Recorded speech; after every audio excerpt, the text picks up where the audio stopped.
prefeito Ângelo Perugini, na última sexta-feira, decretando estado de calamidade financeira em nosso município.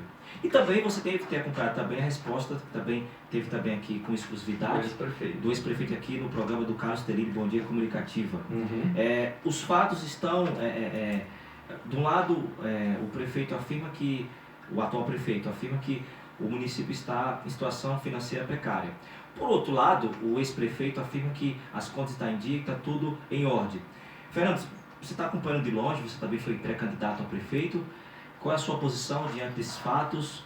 Olha, o Perugini ele tem uma capacidade de montar um discurso, às vezes, para direcionar a política do lado que ele deseja. Né? Como eu falei aqui, a ideia de que a cidade cresceu, foi ele que montou esse discurso. Né? E eu acho muito grave as acusações que ele fez ao Meira. Né? Porque uma coisa é você discordar da política, uma coisa é você achar que há possibilidade de fraudes em contratos, né? E você fazer uma análise nesses contratos e verificar se há um sobrepreço, se o processo licitatório está errado, etc. O que ele disse na entrevista, o Perugini disse na entrevista, é que apareceram notas sem que houvesse uma previsão orçamentária, sem que houvesse uma nota de empenho. Vamos explicar para o nosso ouvinte como funciona esse processo.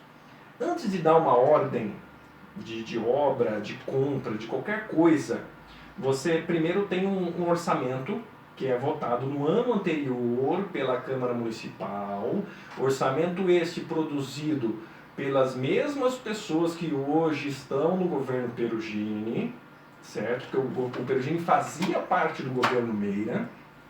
Então, essa lei orçamentária do ano seguinte, quem prepara é o prefeito anterior. Ele está falando que há 50 milhões de déficit nesse orçamento, certo? O que acontece é você não faz um orçamento inchado, porque você já prevê que a gente está no processo de crise, estou analisando tecnicamente, não politicamente. Num processo de crise, você faz um orçamento menor para o ano seguinte e depois você vai votando complementação na Câmara, caso entre mais dinheiro nos cofres públicos. Né? Mas a acusação que ele fez de aparecer nota sem prévio empenho, toda vez que você vai comprar um microfone para a prefeitura, você orça, faz uma cotação de 3 preços e você faz uma reserva de dotação orçamentária, né? Para depois fazer a licitação. Você já deixa aquilo reservado. Depois, antes de comprar, você faz a reserva de empenho. O que é reserva de empenho? Eu tenho esse dinheiro guardado e vou reservar para comprar microfone. Depois da licitação, essa nota ela tem que vir inclusive com o número do empenho que eu reservei. Então, é crime de responsabilidade pública você fazer uma obra, comprar qualquer coisa para a prefeitura sem que haja prévio empenho. Então a lei de licitações e contratos não permite que você apareça com uma nota na prefeitura e fale assim, olha, o prefeito deu a ordem para que eu trouxesse esse microfone. Não é assim que funciona. Você determina estado de calamidade pública quando você tem uma enchente que devasta a cidade, como no caso lá da Vale. Sim. Né? Quando você tem um terremoto, quando você tem um furacão, que não dá tempo de você licitar coisas, né? Geralmente a licitação mínima aí dura uns 3 meses, todo o processo licitatório, né? Os mais rápidos. Então você decreta estado de calamidade e você pode contratar as coisas emergenciais. Preciso contratar água, colchão, de uma coisa que você não está prevista no orçamento. É crime de responsabilidade esse decreto do Perugini. Eu acho muito complicado para a cidade. Ele já começou muito errado, porque foi votado pela Câmara a lei orçamentária, foi passado por uma comissão de finanças na Câmara, boa parte dos vereadores não foi renovado, né? Então ele tem que explicar isso aí.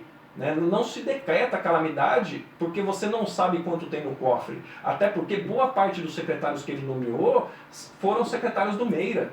que conhecem os contratos, sabem a origem dos contratos, sabem quem fornece para a prefeitura. Não é um grupo novo que está entrando, né? É um grupo que rachou, né? Então, ele vai ter que provar isso. Eu, no lugar do Meira, entraria com uma ação em cima dele, fácil, né? Porque isso daí é uma falácia, né? É uma falácia. É facilmente comprovado no orçamento isso, entendeu?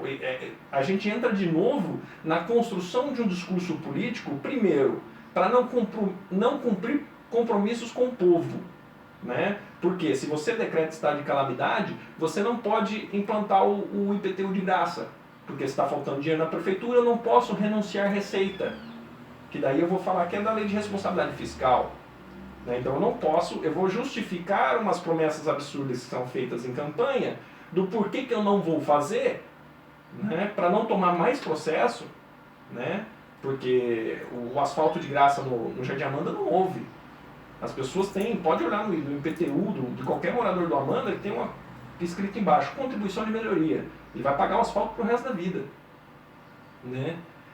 Então, esse discurso montado político que o senso comum, a maioria das pessoas acaba embarcando, né? Eu tenho profundas contrariedades ao governo Meira e por isso fui candidato nas outras duas eleições, né? Só que o que ele está fazendo é de ordem discursiva e não de ordem prática, né? Ele disse que não contrataria assessores, né? Que contrataria só secretários, diretores e alguns gerentes. Como você toca a prefeitura sem assessoria de um advogado? O problema também é que as assessorias não são montadas porque a pessoa vai fazer, mas só dos acordos políticos, né? Falou que usaria telefone, isso está gravado, gente, está na internet. Ele falou que usaria o telefone celular particular, carro particular, que ia entregar os carros alugados, né? Eu acho que a prefeitura tem que ter carro próprio, não carro alugado, né?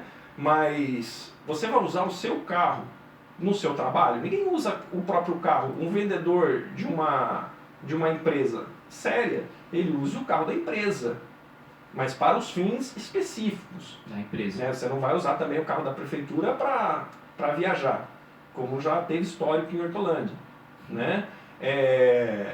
Agora, o conjunto de absurdos que ele coleciona nessa entrevista é muito grave para um prefeito que já teve 2 mandatos de prefeito, já teve um mandato como vice-prefeito, já foi vereador, não é um cara desavisado e vem construindo uma falácia discursiva já direto no primeiro instante de governo.